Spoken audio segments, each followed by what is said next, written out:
እኔ ግልጽ የሆነ ነገር ልንገርህ 4 ኪሎ ሰው የለም ቢባል አንዳቸው ጀነራል አምባሳደር ባጫ ደበሌ ለሶስተኛ ጊዜ መግለጫ ወጣ።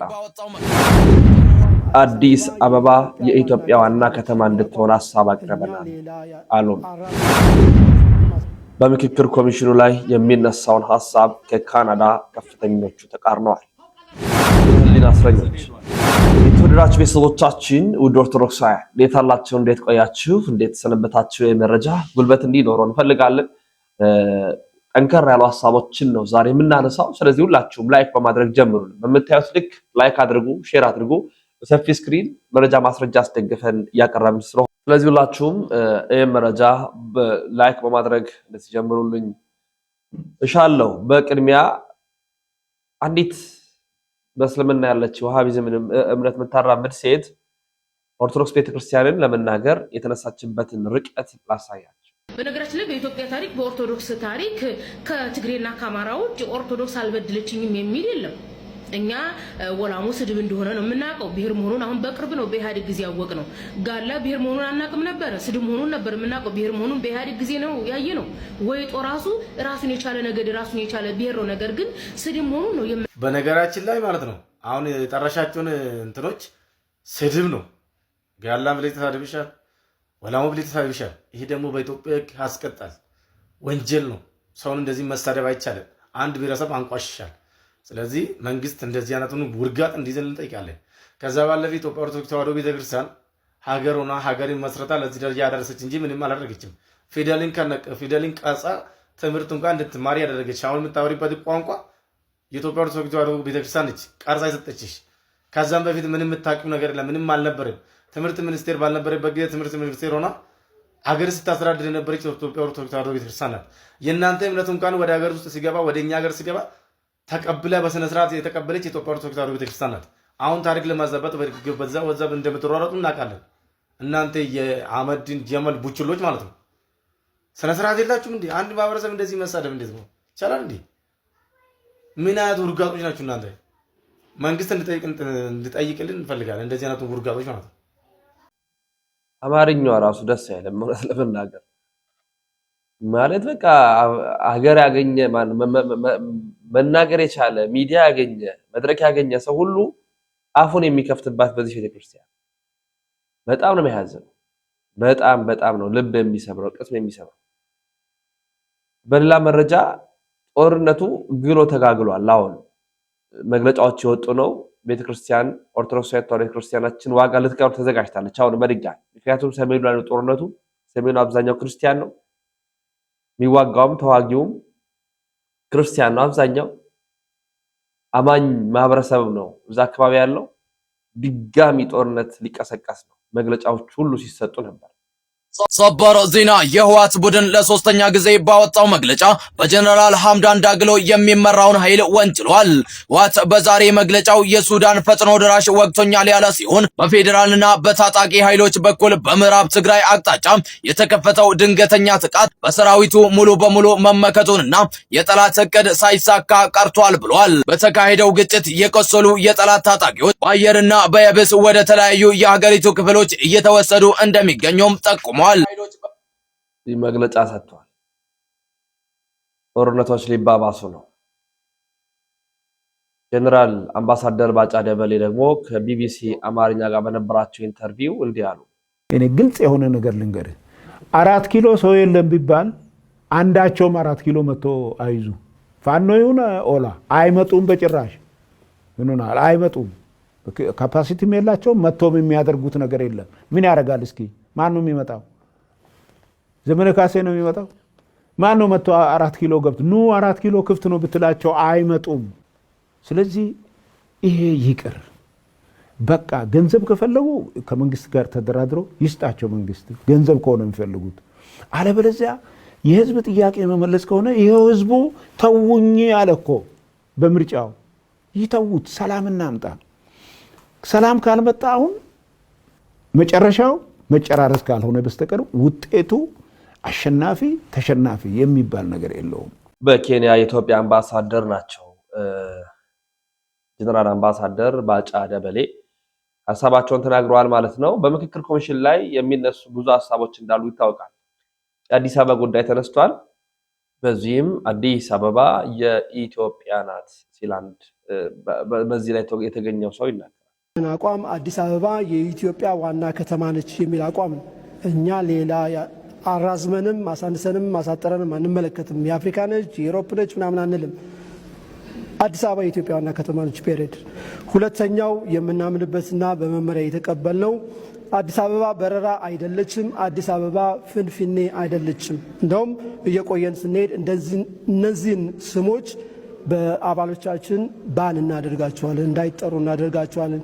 ኮምካጋሌ በሩዋንዳ ውስጥ ሁቱና ቱትሲ የሚለውን ስም ለመጠቀም የሚሞክር እስከ 6 ዓመት ያሳስረዋል። ምናልባት እስከዛ ኤክስተንት ልንሄድ የምንችልበት ሁኔታ ይኖራል። ባናስርም ምናልባት የአዲስ አበባ ልጅ አራዳ ነው እንላለን። እንደዚህ የሚጠሩ ሰዎች ፋራ ነው ብለን ልናሳፍራቸው እንችላለን። ሶስተኛ በአዲስ አበባ ከተማ ላይ ሜየር መሆን አለበት ብለን የምናምነው ከላይ የተጠቀሱትን 1 እና 2 የሚያምንና የሚቀበል የሚናገር መሆን አለበት። አዲስ አበባ የክልልች ምናምን አዲስ አበባ ፊሊፒንም አይደለችም፣ አዲስ አበባ በራም አይደለችም፣ አዲስ አበባ ነች ብሎ የሚያምን ነው። ለዚህ እንታገላለን። ከማንኛውም የሚመጣ ኃይል ምንም ነገር አንፈራም። እኛ እትብታችን የተቀበረባትን ሀገር መጥተው ያንተ አይደለችም ሲሉን የምንቀበል ፈሪዎች አይደለንም። የአጼ ቴዎድሮስ የአጼ ምኒልክና የነዘራ የደረስ እና አብዲስ አጋ ልጆች ነን። ስለዚህ ትግል ካስፈለገ በየትኛውም አቅጣጫ ትግል እናደርጋለን። ሰላማዊ ትግል ማለት ነው። ይሄን ነው ከሚዲያውም አካል እና ከአባሎቻችን እና ይህንን ነገር ለመስማትም ከመጡ ጋር እየተነጋገረ ነው። ለአዲስ አበባ ወጣት መቼም የአዲስ አበባ ወጣት አሁን ላይ እየተነቃቃም ነው ያለው። አንዳንዶቹ ደግሞ በየጫት ቤት በየሽሻ ቤት ቁጭ ያሉ ወያኔ ያዳክሟቸው የተቀመጡት የአዲስ አበባ ወጣቶች አሉ። ለነሱ ሊነግሯቸው የሚችሉት መልእክት ካለ በግልጽና በሚዲያው ስም ቢያስተላልፉልን። አመሰግናለሁ። እንደ ዓለም ሚዲያ ለጠየቀን ጥያቄ በሳል ጥያቄዎች ያለኝን ክብር ሀቢብ መግለጽ እፈልጋለሁ። ለአዲስ አበባ ወጣት እንግዲህ በር ድረስ መጥተው ያንኳኩ አንዲት አልጋ ዘርግተ የምትኖርባት መሬት ያንተ አይደለችም፣ ግን እደርባት እንደ ቤርጎ እየተባልክ ነውና ይሄንን አይነት ኮንሴፕት ይዘህ ይሄንን አይነት ጥያቄ ይዘህ ወደ ተለያየ ቦታ ሄደ ጊዜን ማጥፋት ትክክለኛ አይመስለኝም። ብዙ ጠንካራ ልጆች አዲስ አበባ ህዝብ እንግዲህ በአዲስ አበባ ጉዳይ ላይ ድምፁን እያሰማ ይገኛል። ተቃውሞችንም አሰምቷል ማለት ነው። ምናልባት ከረር ያሉ ጉዳዮች ሊሰሙ እንደሚችሉ ተነግሯል። በምክክር ኮሚሽን ላይ የነበረውን ነገር እናስተዋውሳለን እና በዚህ በካናዳ ላይ በነበረ ካሊጋሪ ላይ የነበረ አንድ ስብሰባ ላይ አንድ ሰው ድምፁን ጮክ አድርጎ እንዲህ ሲናገር ሰማሁ። የኛ እናቶች ጫካን ያሉት በዚህ ሰዓት እናቴ እቤቷ የለችም። ታውቃላችሁ፣ አሁን አብይ አህመድ በአማራ ክልል ላይ ያሰማራው ታውቃላችሁ። እናቴ ዝም በላተ ዝም ኮዲያ ዝም በላተ ቆሻሻ ዝም በላተ ከርሳ አንተ ማገዳይ ነህ። በዛሬው ዕለት የአማራ እናቶች የአማራ ልጆች ዛሬ ትምህርት ቤት ካሉ ስትይዛቸው ወንድሞቻችን እህቶቻችን፣ እናንተ ግን ኢንቨስት ልታረጉ መጣችሁ። እዚህ የምናውቃችሁ እዚህ በእኛ ደም ኢንቨስት ልታረጉ በአማራ ደም አይሆዳም በአማራ ደም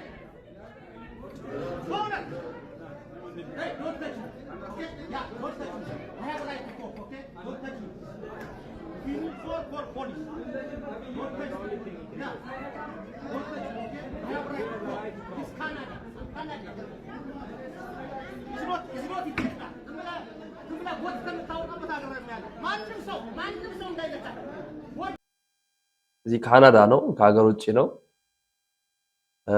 ጠንከር ያሉ ሀሳቦች ተነስተዋል ማለት ነው። ሌላው ስለ ህሊና እስረኞች የደረሰንን መረጃ ላሰምታችሁ። አብይ አህመድ ወደ ፕሪዝን ሄዷል፣ ወደ እስር ቤት ሰሞኑን እና በእስር ቤት ያሉ ሰዎችን እፈታለሁ እያለ ነው። ለምንድን ነው አብይ አህመድ እስረኞችን የሚፈታው?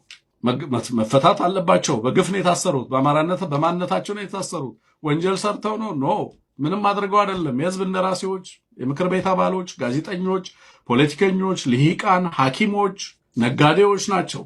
3 ነገር አቅርቦላቸዋል። አንድ ይሄ ትናንትና እንግዲህ ከብልጽግና በነገራችን ላይ እነዚህን የመረጃ ምንጮቼ ራሳቸው ብልጽግናዎች ናቸው።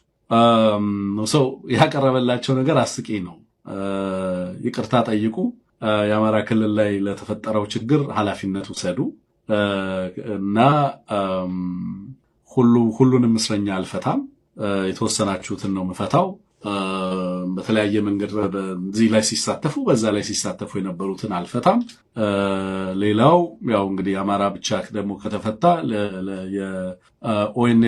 የኦኤልኤ ሰራዊት አባላት ወይንም ደግሞ በሸኔ እናት ምናምን የሚባሉ አሁን እንግዲህ እዛ ላይ ስያሜያቸውን በተመለከተ ሁልጊዜ there is this vagueness ማን ነው ይሄን ያደረገው? አይ ይሄን እኮ ያደረገው ሸኔ ነው። ማን ነው ይሄን ያደረገው? አይ ይሄን እኮ ያደረገው ኦኤልኤ ነው የተባለ ግን ታርጌት የሚያደርገው ህዝብ አንድ ህዝብ ነው፣ የሚያልቀው ህዝብ። ኤኒዌይ እንደዛ አይነት ስያሜዎች ሁልጊዜ ስለሚጠቀም አሁን የሸኔ አባላትም አሉ።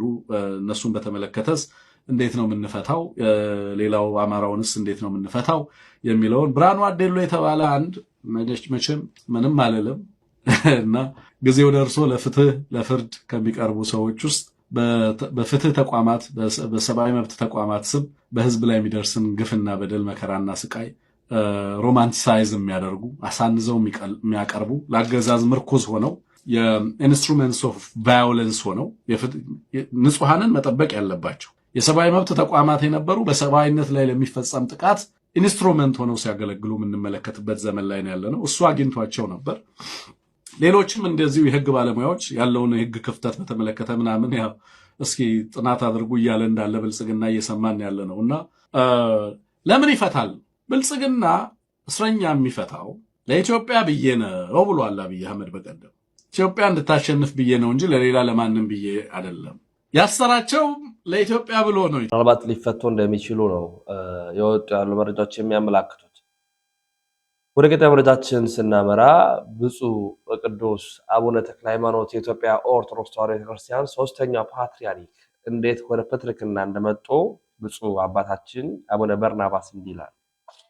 ከወላይታ ራቁታቸውን የሚኖሩ አባ መላኩ የሚባሉ አቡነ ተክለ ሃይማኖትን አመጣና ሀነቆዳቸው ቁጫ አረ ልብስ ይልበሱ ይባል አልለብስም። አነዳ የሚባል ቆዳ አለ፣ እሱን ነው የምለብስ። አረባኮት በስንት መከራ ቢጫ ወባ እንዲለብሱ ሆነ። ጫማ አላደርግም እድሜ ልካቸው። ለመጀመሪያ ጊዜ ነጠላ ጫማ ያደረጉት ራሻ ለጉብኝት ግድ ስለሆነ ነው። ያለ ነጠላ ጫማ አይገቡም ስለተባለ ደሞዝ የምትባል ሳትኖራቸው ደሞዛቸው ለሰንበት ትምህርት ቤትና ለሰባካያን ትሆንልኝ አልጋ ሳይተኙ መሬት ላይ እየተኙ ያን ያዩ የደርግ ባለስልጣኖች ደግሞ ብዙዎቹ የቤተ ክርስቲያን ሰዎች ስለሆኑ አሁን እሳቸውን ሲያዩ ደነገጡ። ኦሮ የሰውዬ አንድ ቀንም እንኳን እንደው ቢያውጅብን ቢያወግዘን ፖለቲካችን ያበላሻል በሚል እግዚአብሔር መቼም ቸር ነው። በሱ ጥበብ ቤተ ክርስቲያኗን አሾለካት እንጂ ልክ እኮ አሁን በደርግ በሌላ በኩል ተወጥሯል። በዚህ ኢህአፓ ተወጥሯለች፣ በዚህ በኢሶን፣ በዚህ ኢዲዩ፣ በዚህ ሌላው ደብራና ተወጥሯል እንጂ ያ ለላ ቢልለት ኖሮ ይመታት ነበር። ቤተ ክርስቲያኗን መነሻም አልነበራት። እግዚአብሔር እንደዚህ አድርጎ አሾለካት። እንዲህ አይነት ፓትርያርክ፣ እንዲህ አይነት ጳጳስ፣ እንዲህ አይነት መሪ፣ እንዲህ አይነት መነኩሴ፣ እንዲህ አይነት ካህን፣ እንዲህ አይነት የቤተ ክርስቲያን ጠባቂና አሳዳሪ መስማት ናፈቀን፣ ማየት ናፈቀን። በዛ ሁሉ መከራ ውስጥ ከነሱ ጋር የነበረ እግዚአብሔር ስለነበረ በደርግ 17 ዓመታት ጉዞ ውስጥ ቤተ ክርስቲያን አሸንፋለች። ምንም መከራ ቢመጣባት እንኳን እንደምናስታውሰው በዚህ በሶሻሊስት ርዕዮተ ዓለም ላይ እንዴት አይነት ከባድ እነ ጆሴፍ ስታሊን በነበሩበት ጊዜ ሩሲያ ምን እንደምትመስል እናውቃል። ያን ኮፒ ነው ደርግ ያደረገው። ግን በዛ በሩሲያ የጠፋችው ቤተክርስቲያን በኢትዮጵያ አልጠፋችም። ለምን? እንደነዚህ አይነት አባቶች ስለነበሩ በእነሱ ውስጥ እግዚአብሔር ይሰራ ስለነበረ የዛሬዋ ቤተክርስቲያን እንደነዚህ አይነት አባቶችን ትናፍቃለች። ለምን? ምክንያቱም በዚህ መከራ ውስጥ፣ በዚህ ሁደት ውስጥ፣ በዚህ ጊዜ ውስጥ ቤተክርስቲያን ተሻግራ እንድታሸንፍ ማለት ያን እንመኛለን፣ እናፈቃለን። በእውነት መጋቢ ሐዲስ አባታችን መምህር እሸቱ እንዲህ ይላሉ። ኃጢአት ስንል እግዚአብሔርን ማጣት ነው። ዮሐንስ አፈወርቅ የድህነቶች ሁሉ ድህነት እግዚአብሔር ማጣት ነው ይላል። መቼም ሸማኔ ጋቢውን ይሰራል፣ እሱ አይለብሰውም፣ የሚለብሰው ገዢ ነው። ክርስቶስም ከአይሁድ ተወለደ፣ ግን ብርዳችን የነፍሳችንን ብርድ ያረቀልን ለኛ ነው፣ እርቃናችን የሸፈነልን ለኛ ነው ማለት ነው። እንግዲህ ሊቁ የነገረ እግዚአብሔርን ያጣ ሰው ሀብታም ሊሆን ይችላል፣ መልከ መልካም ሊሆን ይችላል፣ ጉልበተኛ ሊሆን ይችላል፣ ዝነኛ ሊሆን ይችላል። እግዚአብሔርን ካላወቀ ጨው የሌለው ጣዕም እንደሌለው ሕይወቱ አልጫ ኑሮ ሰቀቀን ይሆንበታል ማለት ነው። ሰው ኃጢአት ሰርቶ ክህደት ሲጨምርበት በጨለማ ላይ የተጨመረ ዛፍ ማለት ነው። ጽጌረዳ እንደምታውቁ ሁለት ነገር ነው ያለው፣ እሾህ አለው፣ አበባ አለው። እሾህ ይዋጋል፣ አበባው ያምራል። የአበባው ውበት ከእሾሁ መዋጋት ጋር የተገናኘ ነው። ሁልጊዜ ቀን ደስ የሚለው ሌሊት ስላለ ነው እንዳለ አይደለም። በጋ ደስ የሚለው ክረምት ስላለ ነው። መጋቢ አዲስ እሸቱ ናቸው ይሄን የተናገሩት። ቃለ ሕይወትን ያሰማ መምህራችን መምህር ዲያቆን ያረጋል አበጋዝ እንዲህ ይሉናል። የቀደም አባቶች ትምህርት አያስፈልግም፣ እኔ መጽሐፍ ቅዱስን አንብቤ እረዳለሁ ይሉና ከዛ በኋላ ግን በእያንዳንዱ ቃል ሲከራከሩ የለም አንተ አልበራልህም፣ አንተ አልተገለጠልህም እየተባባለ ዲኖሚኔሽን ሲፈጥሩ ይውላሉ። ከዚህ የሚጠብቀው ኦርቶዶክሳዊት ቤተክርስቲያን በዘመናት አንድ አድርጎ ጠብቋት የሚኖረው የአበው ትምህርት ነው። ያም በግል ስሜት እንዳንሄድ እነዚህ አባቶቻችን ከምንጮ የተረዱትን እንረዳለን። ለምሳሌ ጌታችን ሰው ከውሃና ከመንፈስ ካልተወለደ በቀር ወደ እግዚአብሔር መንግስት መግባት አይችልም ብሏል። ይህን የጻፈልን ዮሐንስ ወንጌላዊ ነው። ምን ማለት ነው? ከውሃና ከመንፈስ መወለድ ማለት ምን ማለት ነው? እንዴት ነው? በውሃ መወለድ ማለት ምን ማለት ነው? በቃ ዮሐንስ ወንጌላዊ ያለው ይሄንን ነው። ተጨማሪ ማብራሪያ ብንፈልግ በዮሐንስ ወንጌልም በሶስቱ መልእክታቱም በራዕየ ዮሐንስም ላይ አናገኝም። ራሱን ዮሐንስ ወንጌላዊ እንዳንጠይቀው የዚህ ዓለም ተጋድሎውን ጨርሶ ወደ ፈጣሪው ሄዷል። ስለዚህ ምን እናድርግ ታዲያ? የቀደሙ አባቶችን ትምህርት ካልሰማን ወደ ግምት ነው ምን ሄደው አይ እኔ የሚመስለኝ ይሄ ነው የለም ይሄ ነው ወደሚል በእግዚአብሔር ቃል ወደ መጣላት ነው የሚያደርሰው። ለምሳሌ የአባቶችን ትምህርቶች በማይቀበሉ ወገኖቻችን ይሄንን ሰው ከውሃና ከመንፈስ ካልተወለደ የሚለውን 4 አይነት 5 አይነት አረዳዳላቸው። አንደኛዎቹ ወገኖች ውሃ የተባለው አንድ ሰው በክርስቶስ ለማመኑ የቤተክርስቲያን አባል ለመሆኑ ማሳወቂያ መንገድ ነው። ጀስት እንደመታወቂያ ነው። ሰው በውሃ ሲጠመቅ ክርስቲያን መሆኑን ማሳወቂያ መንገድ ነው። ከዛ ያለፈ ምንም ነገር የለውም ይላሉ። ሌላኛዎቹ ወገኖች ደግሞ ማመንን መመስከሪያ ነው። መጠመቅ በውሃ መጠመቅ ማመኑን ለማስመስከር ለመግለጥ ነው ይላሉ። ሌላኞቹ ወገኖች ደግሞ በውሃ መጠመቅ ማለት እምነቱን ለማጽናት የሚረዳ ብቻ ነው። በውሃ መጠመቅ እምነትን ለማጽናት ይረዳል፣ ለድነት ግን አይጠቅምም የሚል ነው። ሌላኛዎቹ ደግሞ በውሃ መጠመቅ የተባለው ቃሉ ነው፣ የተለየ በውሃ መጠመቅ የሚባል ነገር አያስፈልግም ይላሉ። እነዚህ ሁሉ ግን ቃሉን ይቀበላሉ፣ ዮሐንስ ወንጌልን ይቀበላሉ። ሰው ከውሃና ከመንፈስ ካልተወለደ በቀር ወደ እግዚአብሔር መንግስት አይገባም የሚለውን ይቀበላሉ። ችግሩ አረዳዱ ነው። ቅዱስ ጀሮም እንዳለው ወይም ሄሮኒመስ ቁም ነገር ያለው ቅዱሳት መጽሐፍትን ማንበቡ ላይ አይደለም መረዳቱ ላይ ነው ይላል። ያው ማንበቡ ካልተረዳ ነው ምን ዋጋ አለው?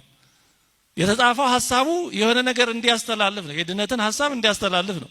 ስለዚህ ያን የድነት ሐሳብ በተጻፈበት ልክ ካልተረዳ ነው በህይወት ቃል ልንጠፋ እንችላለን። መናፍቃን እየተባሉ የተወገዙት እኮ ቅዱሳት መጽሐፍትን ስላልተቀበሉ አይደለም፣ አረዳዱን በተበላሸ መንገድ በራሳቸው መንገድ ስለተረዱና ስለተረጎሙ ነው። ሌላው አረዳድ ደግሞ ውሃው ያስፈልጋል።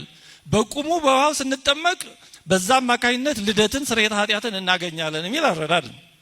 ታዲያ አሁን የትኛው ነው? በምንድን ነው የሚለካው? በምንድን ነው ትክክሉ ከስህተቱ የሚለየው? አንዳንድ ወገኖች አይ ቃሉን መርምር ይላሉ። ፋይን፣ ቃሉን የሚመረምሩ ግን ብዙ ሰዎች አሉ። ብዙ የፕሮቴስታንት የነገር ሃይማኖት ወይም የመጽሐፍ ቅዱስ ምሁራን መጽሐፍ ቅዱስን በብዙ ዓመታት ያጠናሉ፣ ግን አይስማሙም። ብዙ ዓመት ማጥናታቸው ዋስትና አይሆንም። የሐዋርያት ሥራ ምዕራፍ 15 ላይ እንደምናገኘው በቤተክርስቲያን አለመግባባት ሲፈጠር ሐዋርያት ሂዱ ቃሉን መርምሩ እንደተረዳችሁበት ኑሩ አይደለም ያሉት። ጉባኤ ሰርተው ይሄ እንዲህ ነው ያ እንዲህ ነው ያሉት፣ ቤተክርስቲያን ጉባኤዎች ስለሆነች። ስለዚህ ከእንዲህ አይነት ግምታዊ መረዳትና ክስተት የሚጠብቀን የቀደሙ አባቶቻችንን ትምህርት ማየት ነው።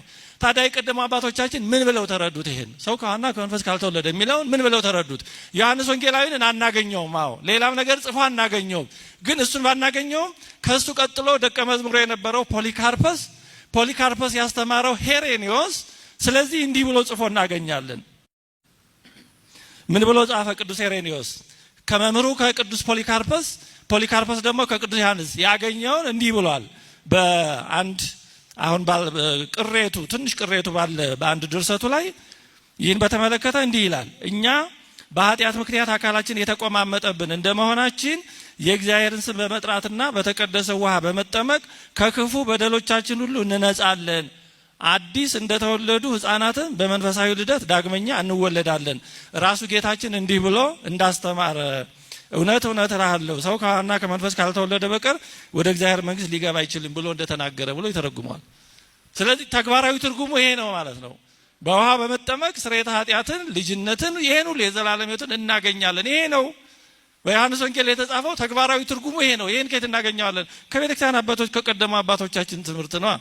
እንግዲህ በአንድ መጽሐፍ ቅዱሳዊ ቃል ላይ ብዙ አይነት አተረጓጎሞች አሏቸው። የቀደሙ አባቶች ምን አሉ የሚለውን ካልተቀበልን ሁል ጊዜ በግምትና በራሳችን አረዳድ እየተረዳን እንሄዳለን በሚል ነው መምህራችን ዲያቆን ብርሃን አድማስ፣ ዲያቆን ያረጋል አበጋዝ ምልከታ የሰጡት ማለት ነው።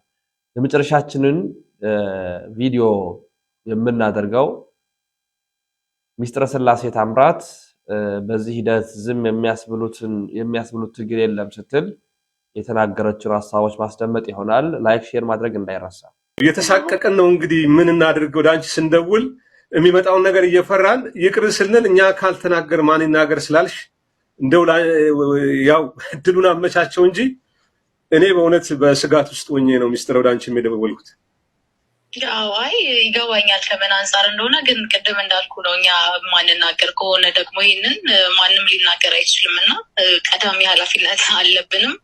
ሁለተኛ ደግሞ እነሱ የሚፈልጉት እኮ ይሄን ነው። በነገር ላይ በቃ የሆነን ሰው መቀጣጫ አድርገው ሌላው ሰው ዝም እንዲል ነው የሚፈልጉት እና የሚፈልጉትን መስጠት ደግሞ አንደኛ ልክም አይደለም፣ ሁለተኛ እዚህ ካለንበት ዓላማን በጣም የተቃረነ ነው የሚሆነው እና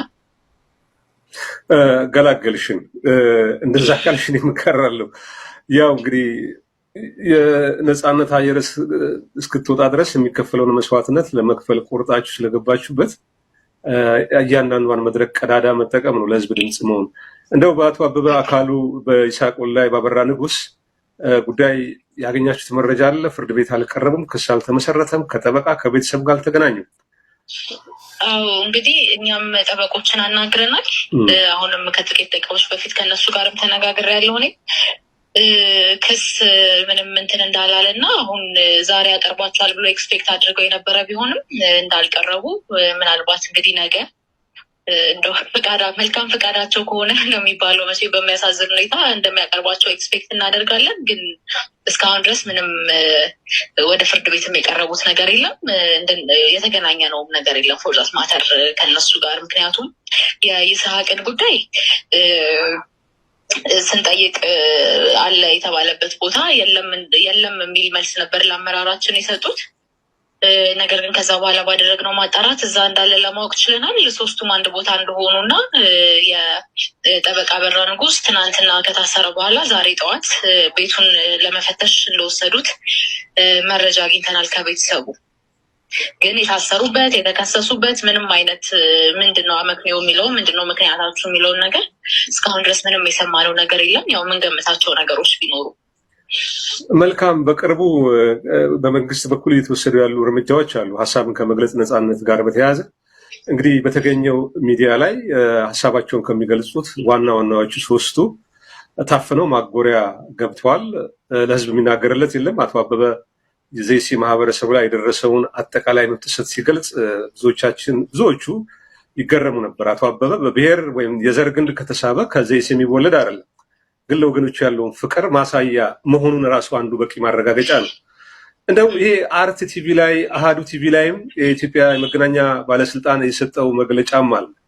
እንደው በአንጻራዊነት ሌሎችን አካላት ወደ ሚዲያ እንደው የተወሰነ ሀሳብ የሚያንሸራሽሩ ቡድኖችን ጋዜጠኞችም ተቋማትም የማፈኑ ነገር ተጠናክሮ መሄዱን ማሳያዎች አሉና እንደው ከምን አንጻር እነሱንም እስራት የሰሞኑ የሚዲያዎችንም ማስጠንቀቂያ እንዴት ተገመግሚያቸዋለሽ? ባጭሩ እንደምታውቁ ከዚህ በፊት ይሄንን ጉዳይ ከእናንተ ጋር ማውርተንበታል። እኔ ጋዜጠኛ ስለሆንኩ በጣም ኮንሰርን የሚያደርገኝም ጉዳይ ነው። በተለይ የሀሳብ ነፃነት፣ የሚዲያዎች አፈና ምናምን ጉዳይ ማለት ነው። እኛም ከጋዜጠኝነት የወጣንበት ምክንያት የሚዲያ ተቋማችንም የተዘጋበት ምክንያት የሚታወቅ ነው እና አሁን ደግሞ ሄዶ እንደ ባላንሱን ጠብቀው እንደው በጣም ኤክስትሪም ፕሮፌሽናሊዝምን ባይሆን ግን ባላንሱን ጠብቀው ደግሞ የሚሰሩ ሚዲያዎችንም ወደ ማፈን ነው ሄደው። ምክንያቱም እነዛኞቹን ጨረሰ፣ አሁን ደግሞ ወደ እነዚህ ነው የመጣው እና ምናልባት ከጥቂት ጊዜ በኋላ ብቸኛ ሚዲያዎች የሚኖሩት መንግስት የፈቀደላቸው እና ማለትም የራሱን ፕሮፓጋንዳ ብቻ የሚያስተጋቡት ሚዲያዎች ነው የሚሆኑት እና የሀሳብ ነጻነት እኔ በቃ ሞቶ አሁን እየተቀበረ ነው። ኦልሞስት ተቀብሯል ማለት የምንችልበት ደረጃ ላይ ነው የምንኖረው ይገባኛል። አሁን ደግሞ ከፍ ብሎ ደግሞ ከዛ ጥያቄያችን ያሉና አደጋ ላይ ነን የምንልበት ሰዓት ላይ ነው ያለ ነው እና ያን ሁሉ ግን ማስቀረት የሚቻለው በቃ ተባብሮ መታገል ሲቻል እንደሆነ አምናለሁ። ምክንያቱም ዛሬ ስለ ሀሳብ ነጻነት ልንታገል እንችላለን፣ ነገ ስለመኖራችን ልንታገል እንችላለን፣ ከነገ ወዲያ ስለመብላት መጠጣታችን። ግን ያ ሁሉ መቅረት የሚቻለው የችግሩን ስር መንቀል ሲቻል ነው፣ የችግሩን ስር ማጥፋት ሲቻል ነው ብዬ አምናለሁ እና ያንን ባለማድረጋችን ይመስለኛል ዛሬ ስለ አንዱ ነገ ስለ አንዱ የሆነው ጩኸታችን አንድ ላይ አድርገን እንደ ሰው ቆመን ብንታገል ነገሮችን እንደው በአንድ ሌሊት በአንድ ጀንበር ባይሆንም ግን በጣም ያቀለዋል፣ የመከራ ጊዜያችንን ወደ ማብቃቱ ያደርሰዋል ብዬ አስባለሁ። በጣም አመሰግናለሁ። ግን እንዳልከው ነው በቃ አሁን ሞቶ አፈር እያለበስ ነው ያለ ነው። እንደው ጥቂት ጭላንጭል ነበር፣ እሱም የሚያስከፍለውን ዋጋ እያየን ያለ ነው። በቃ ምናልባት ፋውንዴሽን ስለሌለው በትክክል የቆመበት መሰረት ስለሌለ ያስደነብረው ይመስለኛል ስርዓቱን። በቃ ትንሽ ነገር ሲባል ትንሽ ከሱ የተቃወመ ሀሳብ ሲነሳ ዙፋኔን ነጥቁኛል አይነት ጨዋታ ይመስለኛል የያዘው እና ያ ራሳቸው ላይ መመስከር ነው ብዬ አስባለሁ። ወንድም አገኝ እኛ ከማሰር ከማፈናቀል ከማሰደድ ውጭ ሌላ አቅም የለንም እና በቃ ይሄን ነው ማድረግ የምንችለው ብለው ራሳቸው ላይ ጭምር እየመሰከሩ ነው ያሉት እንጂ በዚህ ሂደት ዝም የሚያስብሉት ትግልም የለም። ምክንያቱም በጣም ኦፕሬስ እየተደረገ በሄድክ ቁጥር በጣም ነፃ የመውጣት ፍላጎት እየጨመረ ነው የሚሄደው እና ያንን መረዳት እንዴት እንዳቃታቸው አላውቅም። ምናልባት ተረድተውት ከሆነም ግን እንዳልኩት ከዚህ የተሻለ ነገር ማድረግ አንችልም። በቃ እኛ የምናውቀው ማሰር፣ መግደል፣ ማፈናቀል፣ ንጹሐንን ኢላማ ማድረግ ነው ብለው ራሳቸው ላይ እየመሰከሩ እንደሆነ ነው እኔ አንደርስታንድ የማደርገው። በጣም አመሰግናለሁ ወይዘሪት ምስጢረ ስላሴ ታምራት የአፓ ዋና ጸሐፊ፣ በዚህ ጉዳይ ቀርበሽ ለሰጠሽው ማብራሪያ በተመልካች ስም ከልብ ነው የማመሰግነው። አመሰግናለሁ። እኔ ወንድማት መልካም ምሽት። መልካም ፋሲል፣ እንግዲህ እየሰጋን ነው ያው ነገር ግን እሷ ምስጢር እንዳለችው የዓላማችንን መሬት ለማውረድ ካልተናገርን ማን ይናገርልን ስላለች እንግዲህ አንዱ የትግል ስልቱም ስለሆነ ምስጢረት ያው በጉዳዩ ላይ ሀሳብ ስታለች።